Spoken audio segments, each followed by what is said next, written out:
ಬಂಧುಗಳೇ ನಮಸ್ಕಾರ, ಹೇಗಿದ್ರೆ ನೀವೆಲ್ಲರೂ? ನಾನು ಸುಬ್ರಹ್ಮಣ್ಯ ಎಸ್ ಹಂಡಿಗೆ. ಬಂಧುಗಳೇ, ದೇಶದಲ್ಲಿ ಸದ್ಯ ಬಹಳ ಚರ್ಚೆ ಆಗ್ತಿರುವಂಥ ವಿಚಾರ ಅಂದ್ರೆ ಅದು E20ಗೆ ಸಂಬಂಧಪಟ್ಟ ಹಾಗೆ.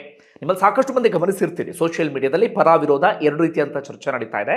ಇನ್ನೊಂದಷ್ಟು ಮಂದಿ ತೀವ್ರವಾದಂಥ ಆಕ್ರೋಶವನ್ನು ಹೊರಹಾಕ್ತಿದ್ದಾರೆ. ತಮ್ಮದೇ ಆದಂಥ ರೀತಿಯಲ್ಲಿ ಪ್ರಯೋಗವನ್ನ ಮಾಡಿ ಆ ವಿಡಿಯೋವನ್ನ ಪೋಸ್ಟ್ ಮಾಡುವ ಮೂಲಕ ಕೇಂದ್ರ ಸರ್ಕಾರದ ವಿರುದ್ಧ ತಮ್ಮ ಸಿಟ್ಟನ್ನ ಹೊರ ಹಾಕ್ತಾ ಇದ್ದಾರೆ ತಮ್ಮದೇ ಆದಂಥ ರೀತಿಯಲ್ಲಿ. ಏನಿದು E20 ಪೆಟ್ರೋಲ್ ಅಂದರೆ, ನಿಮಗೆ ಪೆಟ್ರೋಲ್ ಬಂಕ್ಗೆ ಹೋಗಿ ಪೆಟ್ರೋಲ್ನ ಹಾಕ್ಸ್ತಿರಲ್ಲ, ಅದರಲ್ಲಿ ನಿಮಗೆ 100% ಪೆಟ್ರೋಲ್ ಇರೋದಿಲ್ಲ. 80% ಪೆಟ್ರೋಲ್ ಇದ್ರೆ ಇನ್ನು 20% ಇರೋದು ಎಥನಾಲ್. ಈ ಪೆಟ್ರೋಲ್ ಮತ್ತು ಎಥನಾಲ್ ಅನ್ನ ಬ್ಲೆಂಡ್ ಮಾಡಿ ನಿಮಗೆ ಈ ಪೆಟ್ರೋಲ್ ಅಥವಾ ಇಂಧನವನ್ನು ನಿಮ್ಮ ವಾಹನಕ್ಕೆ ತುಂಬಿಸಲಾಗ್ತಾ ಇದೆ. ಅದನ್ನೇ ನಾವು E20 ಅಂತ ಕರಿತೀವಿ. 20% ಎಥನಾಲ್ ಇರುವಂತ ಕಾರಣಕ್ಕಾಗಿ ಅದನ್ನ E20 ಅಂತ ಹೇಳಿ ಕರೆಯಲಾಗ್ತಾ ಇದೆ. ಈ ಆಕ್ರೋಶ ಜಾಸ್ತಿಯಾಗಿದ್ದು ಯಾವಾಗ ಅಂತ ನಾವು ಗಮನಿಸ್ತಾ ಹೋಗೋದಾದ್ರೆ, E20ಯನ್ನು ಕೇಂದ್ರ ಸರ್ಕಾರ ಕಡ್ಡಾಯಗೊಳಿಸಿ ಸಾಕಷ್ಟು ದಿನ ಆಯಿತು. ಈಗಾಗಲೇ ನಾವೆಲ್ಲರೂ ಕೂಡ ಈಗ ಬಂಕ್ಗೆ ಹೋಗಿ ಹಾಕ್ಸ್ತಾ ಇದ್ದೀವಲ್ಲ, ಅದು E20 ಪೆಟ್ರೋಲೇ. ನೀವು ಶುದ್ಧ ಪ್ಯೂರ್ ಪೆಟ್ರೋಲ್ನ ಹಾಕಿಸ್ಬೇಕು ಅಂದರೆ ನೀವು ಹಣವನ್ನು ಜಾಸ್ತಿ ಕೊಡಬೇಕಾಗತ್ತೆ. ನೀವು ಈಗ ಅನಿವಾರ್ಯವಾಗಿ E20ಯನ್ನು ಹಾಕಿಸಲೇಬೇಕಾದಂಥ ಪರಿಸ್ಥಿತಿ ಇದೆ. ಈ ಆಕ್ರೋಶ ಜಾಸ್ತಿಯಾಗಿದ್ದು ಯಾವಾಗ ಅಂತ ನಾವು ಗಮನಿಸೋದಾದ್ರೆ, ಇತ್ತೀಚೆಗೆ ಇದೇ ವಿಚಾರಕ್ಕೆ ಸಂಬಂಧಪಟ್ಟ ಹಾಗೆ ಸುಪ್ರೀಂ ಕೋರ್ಟ್ನಲ್ಲಿ ಅರ್ಜಿ ವಿಚಾರಣೆಗೆ ಬಂದ ಸಂದರ್ಭದಲ್ಲಿ ಕೇಂದ್ರ ಸರ್ಕಾರದ ಪರ ವಕೀಲರು ಒಂದು ಪದವನ್ನು ಬಳಸ್ತಾರೆ. ಏನಂತ? ನಾವು ಸದ್ಯ ಈ ಎಥನಾಲ್ ಅಥವಾ E20ಯನ್ನು ಪ್ರಯೋಗ ಮಾಡ್ತಾ ಇದ್ದೇವೆ, 2027ಕ್ಕೆ ನಮಗೆ ಕಂಪ್ಲೀಟ್ ರಿಸಲ್ಟ್ ಸಿಗುತ್ತೆ ಎನ್ನುವ ರೀತಿಯಲ್ಲಿ. ಆಗ ಜನ ರೊಚ್ಚಿಗೆದ್ದು ಬಿಟ್ಟರು. ಕೇಂದ್ರ ಸರ್ಕಾರ ಬೇರೆ ರೀತಿಯಲ್ಲಿ ಸಮರ್ಥನೆಯನ್ನು ಮಾಡ್ಕೊಳ್ತಾ ಇದೆ. ನಾವು ಆ ಪ್ರಯೋಗವನ್ನ ಎನ್ನುವಂಥ ಪದವನ್ನೇ ಬಳಸಿಲ್ಲ ಅಂತ ಹೇಳ್ತಾ ಇದೆ. ಆದರೆ ಈ ಸುಪ್ರೀಂ ಕೋರ್ಟ್ನ ಲೈವ್ ಸ್ಟ್ರೀಮ್ ವಿಡಿಯೋ ಈಗಾಗಲೇ ವೈರಲ್ ಆಗ್ತಾ ಇದೆ. ಇನ್ನು ಕೇಂದ್ರ ಸರ್ಕಾರ ನಿನ್ನೆಯೂ ಕೂಡ ಅದಕ್ಕೆ ಸಂಬಂಧಪಟ್ಟ ಹಾಗೆ ಬೇರೆ ಬೇರೆ ರೀತಿಯಲ್ಲಿ ಸ್ಪಷ್ಟೀಕರಣವನ್ನು ಕೊಡುವಂಥ ಕೆಲಸವನ್ನ ಮಾಡಿದೆ. ಆದರೆ ಜನ ರೊಚ್ಚಿಗೆದ್ದು ಬಿಟ್ಟರು. ಏನಂತ? ನೀವು ಹಾಗಾದ್ರೆ ಮೊದಲು ಯಾವುದೇ ಪ್ರಯೋಗವನ್ನ ಮಾಡಿಲ್ವಾ? ಮೊದಲು ಹಾಗಾದ್ರೆ ಯಾವುದೇ ಸ್ಟಡಿಯನ್ನ ಮಾಡಿಲ್ಲ ಅಥವಾ ಪರಿಶೀಲನೆಯನ್ನ ಮಾಡಿಲ್ಲ? ಈಗ ನೇರವಾಗಿ ಜನರ ಮೇಲೆ ಪ್ರಯೋಗವನ್ನ ಮಾಡೋದಕ್ಕೆ ನಾವು ದೇಶದ ಜನ ಏನೋ ಇಲಿಗಳ ಅಂತ ಜನ ಪ್ರಶ್ನಿಸ್ತಾ ಇದ್ದಾರೆ. ನಾವು ಕಷ್ಟಪಟ್ಟು ದುಡಿತೀವಿ, ಒಂದೊಂದು ರೂಪಾಯಿಯನ್ನು ಕೂಡಿ ಹಾಕ್ತೀವಿ, EMI ಮೂಲಕವೋ ಹೇಗೋ ಕಷ್ಟಪಟ್ಟು ವೆಹಿಕಲ್ಸ್ ಅನ್ನ ಖರೀದಿ ಮಾಡ್ತೀವಿ. ಖರೀದಿ ಮಾಡಿ ಆದ ಬಳಿಕ ನೀವೇನು ಪ್ರಯೋಗವನ್ನ ಮಾಡ್ತಿದ್ದೀರಲ್ಲ, ಆ ಪ್ರಯೋಗಕ್ಕೆ ನಮ್ಮ ವಾಹನಗಳೇ ಒಡ್ಡಿಕೊಳ್ಳಬೇಕಾ? ನಮ್ಮ ವಾಹನಗಳು ಕೆಟ್ಟು ನಿಂತರೆ ನೀವು ಅದನ್ನು ರಿಪೇರಿ ಮಾಡಿಸ್ಕೊಡ್ತೀರಾ? ಈ ರೀತಿಯಾಗಿ ಜನ ರೊಚ್ಚಿಗೆದ್ದು ಬಿಟ್ಟರು. ಹಾಗೆ ಜನ ಇನ್ನೊಂದು ಪ್ರಶ್ನೆಯನ್ನು ಕೇಳಿದ್ರು. ಹಿಂದೆ ನಿತಿನ್ ಗಡ್ಕರಿ ಬೇರೆ ಬೇರೆ ಸಂದರ್ಭದಲ್ಲಿ ಹೇಳಿಕೆಯನ್ನು ಕೊಟ್ಟಿದ್ರು, ನಿಮಗೆ ಪೆಟ್ರೋಲ್ 55 ರೂಪಾಯಿ ಸಿಗುತ್ತೆ, 15 ರೂಪಾಯಿ ಸಿಗುತ್ತೆ, ಆ ರೀತಿಯಲ್ಲಿ. ಹಾಗಾದ್ರೆ ಈಗ E20 ಏನೋ ಬಂದಿದೆ, ಹೌದು, ಅನಿವಾರ್ಯವಾಗಿ ನಮ್ಮ ಮೇಲೆ ಹೇರಿಕೆಯನ್ನು ಮಾಡ್ತಾ ಇದ್ದೀರಿ, ಪೆಟ್ರೋಲ್ ರೇಟ್ ಯಾಕೆ ಕಡಿಮೆ ಆಗಿಲ್ಲ? ಈ ರೀತಿಯಲ್ಲೂ ಕೂಡ ಜನ ಪ್ರಶ್ನೆಯನ್ನು ಮಾಡ್ತಿದ್ದಾರೆ. ಹಾಗಾದ್ರೆ ಏನಿದು ಸದ್ಯದ ವಿವಾದ, ಏನ್ ಚರ್ಚೆ ಆಗ್ತಿದೆ? ಕಂಪ್ಲೀಟ್ ಒಂದು ವಿವರವನ್ನ ಗಮನಿಸ್ತಾ ಹೋಗೋಣ ಅಥವಾ ವರದಿಯನ್ನು ಗಮನಿಸ್ತಾ ಹೋಗೋಣ. ಎರಡೂ ವಿಚಾರವನ್ನು ಕೂಡ ನಿಮ್ಮ ಮುಂದೆ ಇಡ್ತೀನಿ. ಅದಾದ ಬಳಿಕ ನೀವು ಅದಕ್ಕೆ ಸಂಬಂಧಪಟ್ಟ ಹಾಗೆ ನಿರ್ಧಾರವನ್ನು ತೆಗೆದುಕೊಳ್ಳಿ. ಯಾವ ವಿಚಾರವನ್ನು ನೋಡ್ತಾ ಹೋಗೋಣ ಅಂದ್ರೆ, ಒಂದು, ಏನಿದು ಎಥನಾಲ್ ಅಥವಾ E20 ಪೆಟ್ರೋಲ್, ಮತ್ತೊಂದು ಕೇಂದ್ರ ಸರ್ಕಾರದ ಸಮರ್ಥನೆ ಅಥವಾ ಇದರ ಪರ ಇರುವಂಥವರ ವಾದ ಏನು, ಇದನ್ನ ವಿರೋಧಿಸುವಂಥವರ ವಾದ ಏನು, ಇನ್ನೊಂದು ನಿತಿನ್ ಗಡ್ಕರಿ ಮಕ್ಕಳ ಹೆಸರು ಇದರಲ್ಲಿ ಪ್ರಸ್ತಾಪ ಆಗ್ತಿರೋದು ಯಾಕೆ? ನಿತಿನ್ ಗಡ್ಕರಿ ತಮ್ಮ ಮಕ್ಕಳಿಗೆ ಲಾಭ ಮಾಡಿಕೊಡುವಂಥ ಉದ್ದೇಶದಿಂದ ಬಹಳ ಒತ್ತಾಯಪೂರ್ವಕವಾಗಿ E20ಯನ್ನು ಜಾರಿಗೆ ತಂದ್ರು ಅನ್ನೋದು ಕೂಡ ಒಂದಷ್ಟು ಜನರ ಪ್ರಶ್ನೆ ಆಗಿದೆ. ಹೀಗಾಗಿ ಅದನ್ನು ಕೂಡ ಗಮನಿಸ್ತಾ ಹೋಗೋಣ. ಮೊದಲಿಗೆ ಜನ ಕೇಳ್ತಾ ಇರೋದು ಇಷ್ಟೇ, E20ಗೆ ಎಲ್ಲರೂ ವಿರೋಧವನ್ನ ವ್ಯಕ್ತಪಡಿಸ್ತಾ ಇಲ್ಲ, ಕೆಲವು ಮಂದಿ ಬೇರೆ ಬೇರೆ ರೀತಿಯಲ್ಲಿ ವಿರೋಧವನ್ನು ವ್ಯಕ್ತಪಡಿಸ್ತಾ ಇದ್ದಾರೆ. ಪ್ರಮುಖವಾಗಿ ಜನ ಕೇಳ್ತಾ ಇರೋದು, ನೀವು E20ಯನ್ನ ಜನರಲ್ಲಿ ಜಾಗೃತಿಯನ್ನ ಮೂಡಿಸಿ ಹಂತ ಹಂತವಾಗಿ ಜಾರಿಗೆ ತಂದಿದ್ರೆ ನಮ್ಮ ವಿರೋಧ ಇಲ್ಲ. ಈಗ ಬ್ರೆಜಿಲ್ನಲ್ಲಿ ಹೆಚ್ಚು ಕಡಿಮೆ ಒಂದು 30 ವರ್ಷಗಳ ಕಾಲ ಸಮಯವನ್ನ ತೆಗೆದುಕೊಂಡ್ರು. ಆದ್ರೆ ನಮ್ಮಲ್ಲಿ ಏನಾಯ್ತು, E10 ಬಂದಿದೆ ಮೊನ್ನೆ ತಾನೆ, ಅಂದ್ರೆ 10% ಎಥನಾಲ್ ಅನ್ನ ಮಿಕ್ಸ್ ಮಾಡಬೇಕು ಅನ್ನೋದು. ಈಗ ಕೆಲವೇ ವರ್ಷಗಳಲ್ಲಿ ದಿಢೀರ್ ಅಂತ ಹೇಳಿ E20ಯನ್ನ ಜನರಿಗೆ ಹೇಳದೆ ಕೇಳದೆ ಜಾಗೃತಿಯನ್ನ ಮೂಡಿಸಿದ್ರೆ, ನೀವು ಅದನ್ನು ಕಡ್ಡಾಯಗೊಳಿಸಿದ್ರೆ ಹೇಗೆ ಸ್ವಾಮಿ? ಈಗ ಹೊಸ ವೆಹಿಕಲ್ಸ್ಗಳ ಕತೆ ಓಕೆ, ಅದಕ್ಕೆ ತಕ್ಕನಾಗಿ ಮಾಡಿರ್ತಾರೆ. ಹಳೆ ವೆಹಿಕಲ್ಸ್ಗಳ ಕತೆ ಏನಾಗಬೇಕು? ಜನರಲ್ಲಿ ಯಾಕೆ ಜಾಗೃತಿಯನ್ನು ಮೂಡಿಸಿಲ್ಲ ನೀವು? ನಿಮಗೆ ಬೇಕಾದ ರೀತಿಯಲ್ಲಿ ನಿರ್ಧಾರವನ್ನು ತೆಗೆದುಕೊಳ್ತೀರಿ ಅಂತಾದರೆ ಜನ ಏನಕ್ಕೆ? ಹಾಗಾದ್ರೆ ಜನರ ಅಭಿಪ್ರಾಯಕ್ಕೆ ಯಾವುದೇ ಬೆಲೆಯೇ ಇಲ್ವಾ? ಇದು ಜನ ಕೇಳ್ತಿರುವಂಥ ಪ್ರಶ್ನೆ. ಅಂದರೆ ಮೊದಲು ಸರ್ಕಾರ ಅಂದ್ಕೊಂಡಿತ್ತು ನಾವು 2030ಕ್ಕೆ ಅನುಷ್ಠಾನಕ್ಕೆ ತರಬೇಕು ಅಂತ ಹೇಳಿ. ಆದರೆ 5 ವರ್ಷ ಮೊದಲೇ 2025ಕ್ಕೆ ಬಂದಿದೆ ಈಗ E20. ಯಾಕಿಷ್ಟು ಗಡಿಬಿಡಿ, ಯಾಕಿಷ್ಟು ತರಾತುರಿ? ಅದು ಜನ ಕೇಳ್ತಾ ಇರೋದು. ಓಕೆ, ಈಗ ಒಂದೊಂದೇ ವಿಚಾರಕ್ಕೆ ಬರೋಣ. ಮೊದಲಿಗೆ ಏನಿದು E20? ನಾನು ಆಗಲೇ ಹೇಳಿದ ಹಾಗೆ 20% ಎಥನಾಲ್, 80% ಪೆಟ್ರೋಲ್. ಏನಿದು ಎಥನಾಲ್? ಆಲ್ಕೋಹಾಲನ್ನು ಬಳಕೆ ಮಾಡೋದಕ್ಕೆ, ಆಲ್ಕೋಹಾಲನ್ನು ತಯಾರು ಮಾಡೋದಕ್ಕೆ ಇದನ್ನು ಬಳಸಲಾಗುತ್ತೆ. ನೀವು ಸಾಕಷ್ಟು ಮಂದಿ ಎಥನಾಲ್ ಹೆಸರನ್ನು ಕೇಳಿರ್ತೀರಿ. ಪ್ರಮುಖವಾಗಿ ಇದು ಯಾವುದರಲ್ಲಿ ಉತ್ಪಾದನೆ ಆಗುತ್ತೆ ಅಂದರೆ, ಕಬ್ಬಲ್ಲಿ, ಮೆಕ್ಕೆಜೋಳದಲ್ಲಿ, ರಾಗಿಯಲ್ಲಿ, ಅಥವಾ ಹಳೆಯ ಭತ್ತದಲ್ಲಿ, ಅಥವಾ ಇನ್ನು ಬೇರೆ ಬೇರೆ ಕೃಷಿ ಉತ್ಪನ್ನಗಳ ಮೂಲಕ ಎಥನಾಲ್ ಅನ್ನ ಹೊರತೆಗೆಯಲಾಗುತ್ತೆ. ಅದರಲ್ಲಿ ಹೈಯೆಸ್ಟ್ ಬರೋದು ಕಬ್ಬಿನ ಮೂಲಕವಾಗಿ, ಅದೇ ರೀತಿಯಾಗಿ ಮೆಕ್ಕೆಜೋಳದ ಮೂಲಕವಾಗಿ. ಸಹಜವಾಗಿ ಕಬ್ಬಿನ ಬೆಳೆ ಇನ್ನು ಮುಂದೆ ಜಾಸ್ತಿ ಆಗ್ತಾ ಹೋಗುತ್ತೆ. ಇನ್ನೊಂದಷ್ಟು ಜನ ವಾದ ಅಂದ್ರೆ ಕಬ್ಬನ್ನ ಬೆಳೆಯೋದಿಕ್ಕೆ ನೀರು ಅಪಾರ ಅಂದ್ರೆ ವಿಪರೀತ ಬೇಕಾಗುತ್ತೆ ಶುರುವಾಗುತ್ತೆ. ಆಗ ಅಂತರ್ಜಲದ ಮಟ್ಟ ಕುಸಿಯುತ್ತೆ, ಅದು ಮತ್ತೊಮ್ಮೆ ಪ್ರಕೃತಿ ಮೇಲೆ ಪರಿಣಾಮ ಬೀರುತ್ತೆ. ಈ ರೀತಿಯಲ್ಲೂ ಕೂಡ ಒಂದಷ್ಟು ಜನ ವಾದ ಮಾಡ್ತಿದ್ದಾರೆ. ಒಟ್ಟಾರೆಯಾಗಿ ಎಥನಾಲ್ ಉತ್ಪಾದನೆ ಈ ರೀತಿಯಾಗಿ ಆಗತ್ತೆ. ಆಲ್ಕೋಹಾಲ್ಗೆ ಅದನ್ನ ಬಳಸಲಾಗ್ತಾ ಇತ್ತು ಎಥನಾಲ್ ಅನ್ನ. ಅದೇ ಎಥನಾಲ್ ಅನ್ನ ಇದೀಗ ಪೆಟ್ರೋಲ್ ಜೊತೆಗೆ ಬ್ಲೆಂಡ್ ಮಾಡಲಾಗುತ್ತೆ. ಅದನ್ನೇ E20 ಅಂತ ಕರಿತಾ ಇದ್ದೇವೆ. ಹಾಗಾದ್ರೆ ಇದು ಯಾವಾಗಲಿಂದ ಶುರುವಾಯಿತು? ಹೊಸ ವಿಚಾರ ಏನಲ್ಲ ಇದು. ಏನಾಗ್ತಿತ್ತು ಅಂದ್ರೆ ನಮ್ಮಲ್ಲಿ ಈಗ ಪೆಟ್ರೋಲ್ ಮತ್ತೆ ಡೀಸೆಲ್ ಅಥವಾ ಈ ಕಚ್ಚಾ ತೈಲಕ್ಕೆ ನಾವು ಯಾರ್ಯಾರ ಮೇಲೆ ಡಿಪೆಂಡ್ ಆಗಿದ್ದೇವೆ, ಇತ್ತೀಚೆಗೆ ಯುದ್ಧದ ಸಂದರ್ಭದಲ್ಲಿ ಏನೆಲ್ಲ ಆಯಿತು ನಿಮಗೆ ಗೊತ್ತಿರುವಂತ ವಿಚಾರವೇ. ಹೀಗಾಗಿ ಅದಕ್ಕೆ ಆಲ್ಟರ್ನೇಟಿವ್ ಏನಾದರೂ ಬೇಕಲ್ಲ ಅಂತ ಹಿಂದಿನಿಂದಲೂ ಕೂಡ ಒಂದಷ್ಟು ಪ್ರಯತ್ನಗಳೆಲ್ಲವೂ ಕೂಡ ಆಗ್ತಾನೆ ಇತ್ತು. ಹೀಗಾಗಿ ಮೊದಲು ನಮ್ಮ ದೇಶದಲ್ಲಿ ಅಂದ್ರೆ ಬ್ರೆಜಿಲ್ನಲ್ಲಿ 1980 ಆಸುಪಾಸು ಸಂದರ್ಭದಲ್ಲೇ ಬಂದ್ಬಿಟ್ಟಿತ್ತು. 2001ರಲ್ಲಿ ಪ್ರಾಯೋಗಿಕವಾಗಿ ಇದನ್ನ ಹಂತ ಹಂತವಾಗಿ ತರುವಂತ ಪ್ರಯತ್ನ ಆಯಿತು. ಅಂದ್ರೆ ಕೆಲವು ಬಂಕ್ಗಳಲ್ಲಿ ಮಾತ್ರ ಇತ್ತು ಅಥವಾ ಈ ರೀತಿಯಾಗಿತ್ತು. 2003 ಅಂತ ಬಂದಾಗ ಅಫಿಷಿಯಲ್ ಆಗಿ ಎಥನಾಲ್ಗೆ ಸಂಬಂಧಪಟ್ಟಾಗ ಒಂದಷ್ಟು ಬೆಳವಣಿಗೆ ಆಗೋದಕ್ಕೆ ಶುರುವಾಯಿತು ಅಧಿಕೃತವಾಗಿ. ಅಂದ್ರೆ ಆರಂಭದಲ್ಲಿ ಇಂತಿಷ್ಟು ಪರ್ಸೆಂಟೇಜು ಅಂತ ಹೇಳಿ, ಅದಾದ ಬಳಿಕ ಆ ಪರ್ಸೆಂಟೇಜ್ ಅನ್ನ ಜಾಸ್ತಿ ಮಾಡ್ತಾ ಹೋಗಬೇಕು ಅಂತ. E5 ಅಂದ್ರೆ 95% ಪೆಟ್ರೋಲು, 5% ಎಥನಾಲ್, ಅದಾದ ಬಳಿಕ E10, ಅದಾದ ಬಳಿಕ E20 ಎನ್ನುವಂತ ರೀತಿಯಲ್ಲಿ 2018ರಲ್ಲಿ ಸರ್ಕಾರ ಅಂದ್ಕೊಳ್ಳುತ್ತೆ 2030ಕ್ಕೆ ನಾವು ಒಂದು ಹಂತಕ್ಕೆ ತರಬೇಕು.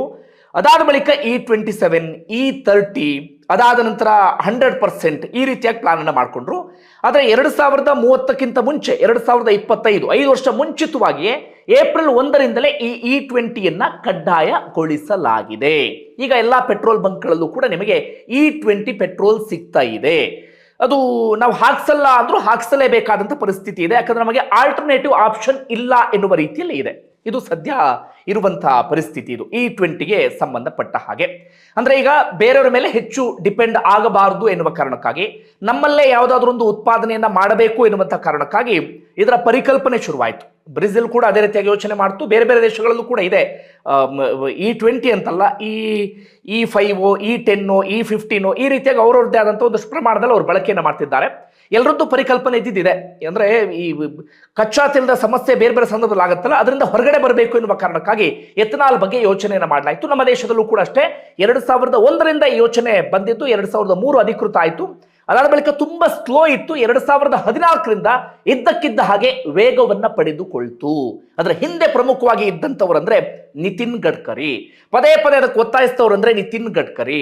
ಪದೇ ಅದರ ಬಗ್ಗೆ ಹೆಚ್ಚು ಆಸಕ್ತಿನ ತೋರಿಸ್ತವ್ರು ಅಂದ್ರೆ ನಿತಿನ್ ಗಡ್ಕರಿ. ಆ ಕಾರಣಕ್ಕಾಗಿ ಸದ್ಯ ನಾವು E20ಯ ಹಂತಕ್ಕೆ ಬಂದಿದ್ದೇವೆ.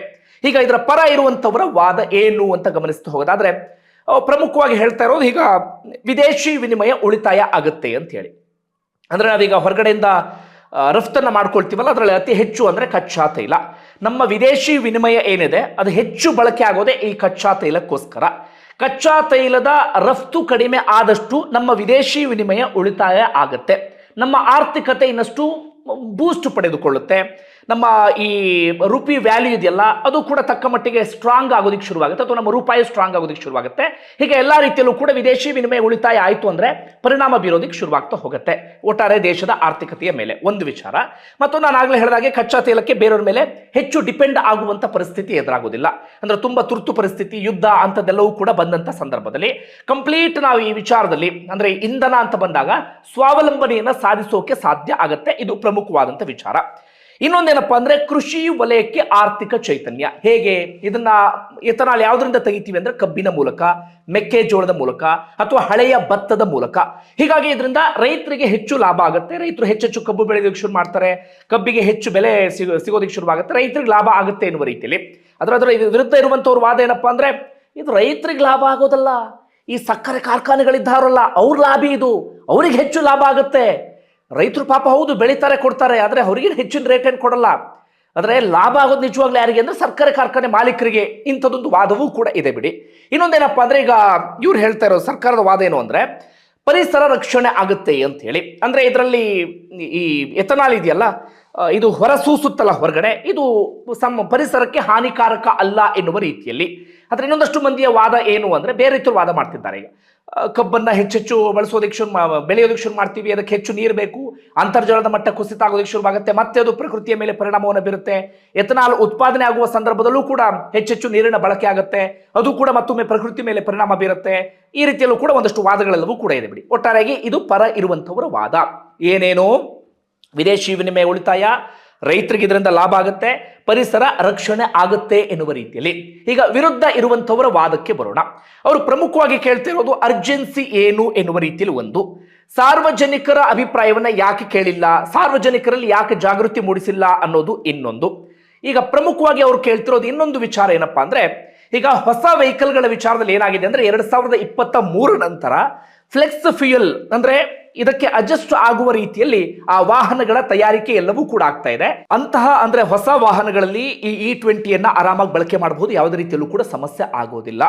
ಅಥವಾ ಸಣ್ಣ ಪುಟ್ಟದಾಗಿ ಸಮಸ್ಯೆ ಏನಾದರೂ ಆಗಬಹುದೇನೋ ಅದು ಮುಂದಿನ ದಿನಗಳಲ್ಲಿ ಗೊತ್ತಾಗುತ್ತೆ. ಆದರೆ ಈಗ ಕೇಳ್ತಿರೋದೇನಪ್ಪಾ ಅಂದ್ರೆ, ಹಳೆಯ ವಾಹನಗಳ ಕತೆ ಏನು? ಕೋಟಿ ಕೋಟಿ ವಾಹನಗಳು ರಸ್ತೆಯಲ್ಲಿ ಓಡಾಡ್ತಿದ್ದಾವೆ. ಆ ವಾಹನಗಳಿಗೆ ಈಗ E20 ಬಳಸಲಾಗ್ತಾ ಇದೆ. ಆ ವಾಹನಗಳಲ್ಲಿ E5 ಅಥವಾ E10 ಬಳಸಬಹುದು. ಆದರೆ E20ಗೆ ಹೊಂದಿಕೆ ಆಗುವ ರೀತಿಯಲ್ಲಿ ಇಂಜಿನ್ ಇಲ್ಲ. ಅದರಿಂದ ಏನೇನು ಸಮಸ್ಯೆ ಆಗುತ್ತೆ ಅಂತ ವಾದ ಅಂದ್ರೆ, ಪ್ರಮುಖವಾಗಿ ಮೈಲೇಜ್ ಡ್ರಾಪ್ ಆಗುತ್ತೆ, ಮೈಲೇಜ್ ಕಡಿಮೆ ಆಗುತ್ತೆ. ಇದರಿಂದ ಜನರಿಗೆ ಹಾಗಾದ್ರೆ ಉಳಿತಾಯ ಎಲ್ಲಿ? ದೇಶದ ಆರ್ಥಿಕತೆ ಹಾಗಾದ್ರೆ ಸಬಲಾಗೋದು ಎಲ್ಲಿ ಎನ್ನುವ ರೀತಿಯಲ್ಲೂ ಕೂಡ ಜನ ಪ್ರಶ್ನೆ ಮಾಡ್ತಿದ್ದಾರೆ.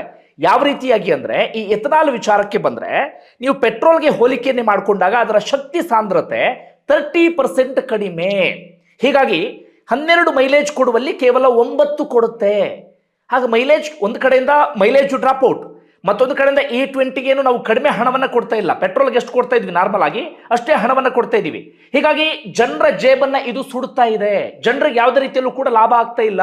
ಇದು ಒಂದು ಪ್ರಶ್ನೆ ಮೈಲೇಜ್ ಡ್ರಾಪ್ಗೆ ಸಂಬಂಧಪಟ್ಟ ಹಾಗೆ. ಇನ್ನೊಂದು ಕೇಳ್ತಾ ಇರೋದೇನಪ್ಪಾ ಅಂದ್ರೆ, ಈ ಎಥನಾಲ್ಗೆ ಇದೆಯಲ್ಲ, ವಾತಾವರಣದಲ್ಲಿನ ತೇವಾಂಶವನ್ನ ಸ್ಪಂಜಿನ ರೀತಿಯಲ್ಲಿ ಹೀರಿಕೊಳ್ಳುವಂತ ಒಂದು ಶಕ್ತಿ ಇದೆ. ಹೀಗಾಗಿ ಇಂಜಿನ್ ಒಳಗಡೆ ನೀರು ಸೇರ್ಕೊಳ್ಳುತ್ತೆ, ತುಕ್ಕು ಹಿಡಿಯೋದಿಕ್ಕೆ ಶುರುವಾಗುತ್ತೆ. ಪದೇ ಪದೇ ನಮ್ಮ ವೆಹಿಕಲ್ಸ್ಗಳನ್ನ ಸರ್ವಿಸ್ ಸೆಂಟರ್ಗೆ ತೆಗೆದುಕೊಂಡು ಹೋಗುವಂತ ಪರಿಸ್ಥಿತಿ ಎದುರಾಗುತ್ತೆ. ಅದರ ಆ ದುಡ್ಡನ್ನ ಯಾರು ಕೊಡ್ತಾರೆ ಎನ್ನುವ ರೀತಿಯಲ್ಲಿ ಜನ ಪ್ರಶ್ನೆ ಮಾಡ್ತಿದ್ದಾರೆ. ಮತ್ತೆ ಒಳಗಡೆ ಇರುವಂತ ರಬ್ಬರ್ ಇದೆಯಲ್ಲ, ರಬ್ಬರು, ಪ್ಲಾಸ್ಟಿಕ್, ಬಿಡಿ ಭಾಗಗಳೆಲ್ಲವೂ ಕೂಡ ಸವಿಯೋದಿಕ್ಕೆ ಶುರುವಾಗಿ ಬಿಡುತ್ತೆ. ಈ ಹಣವನ್ನ ಯಾರು ಕೊಡ್ತಾರೆ ಸ್ವಾಮಿ? ಇದು ಜನರ ಪ್ರಶ್ನೆ. ನೀವು ನಿಧಾನಕ್ಕೆ ಇದನ್ನು ಇಂಪ್ಲಿಮೆಂಟ್ ಮಾಡಿದ್ರೆ, ಸಾರ್ವಜನಿಕರಲ್ಲಿ ಜಾಗೃತಿ ಮೂಡಿಸಿ ಮಾಡಿದ್ರೆ ನಾವು ಯಾರು ಕೂಡ ಆಕ್ಷೇಪ ಇರ್ತಾ ಇರಲಿಲ್ಲ. ಈಗ ದಿಢೀರ್ ಹೇಳದೆ ಕೇಳದೆ ಎಲ್ಲವನ್ನೂ ಕೂಡ E20 ನೀವು ಹಾಕಿಸ್ಲೇಬೇಕು ಅಂದಾಗ ನಾವು ಏನು ಮಾಡಬೇಕು? ಹಳೆ ವಾಹನಗಳನ್ನ ಇಟ್ಕೊಂಡಂಥವರ ಕತೆ ಏನು? ಇದು ಜನ ಗಟ್ಟಿಯಾಗಿ ಪ್ರಶ್ನೆ ಮಾಡ್ತಿರುವಂತ ವಿಚಾರ. ಓಕೆ, ಇಲ್ಲಿವರೆಗೆ ನಿಮ್ಗೆ ಅರ್ಥ ಆಯ್ತು. ಈಗ ನಿತಿನ್ ಗಡ್ಕರಿ ಮಗನ ವಿಚಾರ ಯಾಕೆ ಪ್ರಸ್ತಾಪ ಆಗ್ತಾ ಇದೆ? ಇದರಲ್ಲಿ ಪೆಟ್ರೋಲಿಯಂ ಸಚಿವರು ಹರ್ದೀಪ್ ಸಿಂಗ್ ಪುರಿ ನಿಮಗೆ ಗೊತ್ತಿರುವ ಹಾಗೆ. ಆದರೆ ನಿತಿನ್ ಗಡ್ಕರಿ ಸಾರಿಗೆ ಸಚಿವರು, ಇತ್ತೀಚೆಗೆ 100% ಎಥನಾಲ್ ಇದಕ್ಕೆ ಸಹಿಯನ್ನು ಹಾಕ್ತವಂಥವ್ರು ಕೂಡ ನಿತಿನ್ ಗಡ್ಕರಿ. 2013ರಿಂದಲೂ ಕೂಡ ಎಥನಾಲ್ಗೆ ಸಂಬಂಧಪಟ್ಟ ಹಾಗೆ ಗಟ್ಟಿಯಾಗಿ ಧ್ವನಿಯನ್ನ ಮೊಳಗಿಸ್ತಾ ಇದ್ದಂಥವರು ಕೂಡ ನಿತಿನ್ ಗಡ್ಕರಿ. ಇದೇ ಸಂದರ್ಭದಲ್ಲಿ ಏನಾಗಿದೆ ಅಂದ್ರೆ, ನಿತಿನ್ ಗಡ್ಕರಿಗೆ ಇಬ್ರು ಮಕ್ಕಳಿದ್ದಾರೆ, ನಿಖಿಲ್ ಗಡ್ಕರಿ ಹಾಗೆ ಸಾರಂಗ್ ಗಡ್ಕರಿ ಅಂತ ಹೇಳಿ. ಅವರು ಈ ಬಯೋಫ್ಯೂಯಲ್ ವೆಂಚರ್ ನಡೆಸ್ತಾ ಇದ್ದಾರೆ. ಅಂದ್ರೆ ಎಥನಾಲ್ ಅನ್ನು ಉತ್ಪಾದನೆ ಮಾಡಿ ಸಪ್ಲೈ ಮಾಡುವಂತ ಕಂಪನಿಗಳನ್ನ ಅವರು ನಡೆಸ್ತಾ ಇದ್ದಾರೆ. ಅವರ ಕಂಪನಿ ಇತ್ತೀಚೆಗೆ ಏನಾಗ್ಬಿಟ್ಟಿದೆ ಅಂದ್ರೆ, ಶೇರ್ ವ್ಯಾಲ್ಯೂ ಎಲ್ಲ ದಿಢೀರ್ ರೈಸ್ ಆಗಿಬಿಟ್ಟಿದೆ, ಲಾಭ 200% ಜಾಸ್ತಿ ಆಗಿಬಿಟ್ಟಿದೆ. ಕೋಟಿ ಕೋಟಿ ಲಾಭವನ್ನು ಮಾಡೋದಕ್ಕೆ ಶುರು ಮಾಡ್ಕೊಂಡಿದ್ದಾರೆ ಅವರ ಮಕ್ಕಳು. ಹೀಗಾಗಿ ಎಲ್ಲರೂ ಕೂಡ ಕೇಳ್ತಾ ಇರೋದು, ನಿತಿನ್ ಗಡ್ಕರಿ ತಮ್ಮ ಮಕ್ಕಳಿಗೆ ಲಾಭ ಮಾಡಿಕೊಡುವಂತ ಉದ್ದೇಶದಿಂದ ಎಥನಾಲ್ ವಿಚಾರದಲ್ಲಿ ಈ ಪರಿಯಾದಂಥ ಲಾಬಿಯನ್ನ ಮಾಡ್ತಿದ್ದಾರೆ, ಜನರ ಮೇಲೆ ಒತ್ತಾಯಪೂರ್ವಕವಾಗಿ ಹೇರಿಕೆಯನ್ನ ಮಾಡ್ತಿದ್ದಾರೆ ಎನ್ನುವ ರೀತಿಯಲ್ಲಿ. ಅದನ್ನ ನಿತಿನ್ ಗಡ್ಕರಿ ಸೇರಿ ಕೇಂದ್ರ ಸರ್ಕಾರ ಬೇರೆ ಬೇರೆ ರೀತಿಯಲ್ಲಿ ಅದನ್ನು ಸಮರ್ಥನೆ ಮಾಡಿಕೊಳ್ಳುವಂತ ಕೆಲಸವನ್ನ ಮಾಡ್ತಾ ಇದೆ. ಸದ್ಯಕ್ಕೆ ಇಷ್ಟು ಬೆಳವಣಿಗೆ ಆಗಿದೆ. ಆದ್ರೆ ವಿಪಕ್ಷದವರು ಯಾಕೆ ವಿರೋಧವನ್ನು ವ್ಯಕ್ತಪಡಿಸ್ತಾ ಇಲ್ಲ? ಕರ್ನಾಟಕ ಸೇರಿದಂತೆ ಮಹಾರಾಷ್ಟ್ರ ಸೇರಿದಂತೆ ಸಾಕಷ್ಟು ಕಡೆಗಳಲ್ಲಿ ಈ ಸಕ್ಕರೆ ಕಾರ್ಖಾನೆಯ ಮಾಲೀಕರು ವಿಪಕ್ಷದವರು ತುಂಬಾ ಜನ ಇದ್ದಾರೆ. ಇದರಿಂದ ಅತಿ ಹೆಚ್ಚು ಲಾಭ ಆಗೋದು ಸಕ್ಕರೆ ಕಾರ್ಖಾನೆಯ ಮಾಲೀಕರಿಗೆ. ಹೀಗಾಗಿ ಅವ್ರ್ಯಾರು ಕೂಡ ಇದಕ್ಕೆ ಸಂಬಂಧಪಟ್ಟಾಗೆ ಧ್ವನಿ ಎತ್ತೋದಿಲ್ಲ ಅಥವಾ ತುಟಿಕ್ ಪಿಟಿಕ್ ಅನ್ನೋದಿಲ್ಲ. ಈ ವಿಚಾರದಲ್ಲಿ ಜನ ಮಾತ್ರ ಧ್ವನಿ ಎತ್ತುವಂತ ಪರಿಸ್ಥಿತಿ ಎದುರಾಗಿದೆ ಅನ್ನೋದು ಕೂಡ ಜನರ ವಾದ. ಒಟ್ಟಾರೆಯಾಗಿ ಜನ ಮತ್ತೆ ಮತ್ತೆ ಹೇಳ್ತಾ ಇರೋದು, E20ಗೆ ವಿರೋಧ ಇಲ್ಲ, ಎಥನಾಲ್ಗೆ ವಿರೋಧ ಇಲ್ಲ. ನಮ್ಮ ವಾದ ಏನು ಅಂದ್ರೆ, ಇದನ್ನ ನೀವು ಹಂತ ಹಂತವಾಗಿ ಜಾರಿಗೆ ತರಬೇಕಾಗಿತ್ತು. ಹಾಗೆ E20 ಕೊಡುವಂತ ಸಂದರ್ಭದಲ್ಲಿ ಬೆಲೆಯನ್ನ ನೀವು ಇಳಿಕೆ ಮಾಡಬೇಕಾಗಿತ್ತು ಎನ್ನುವ ರೀತಿಯಲ್ಲಿ. ನೋಡೋಣ ಮುಂದೆ ಇದು ಯಾವ್ಯಾವ ರೂಪವನ್ನು ಪಡೆದುಕೊಳ್ತಾ ಹೋಗುತ್ತೆ ಅಂತ. ಒಂದು ವೇಳೆ ನಿಮ್ಗೆ ಏನಿಸ್ತದೆ ಕಮೆಂಟ್ ಬಾಕ್ಸ್ ಅಲ್ಲಿ ಮೆನ್ಷನ್ ಮಾಡಿ. ಧನ್ಯವಾದ.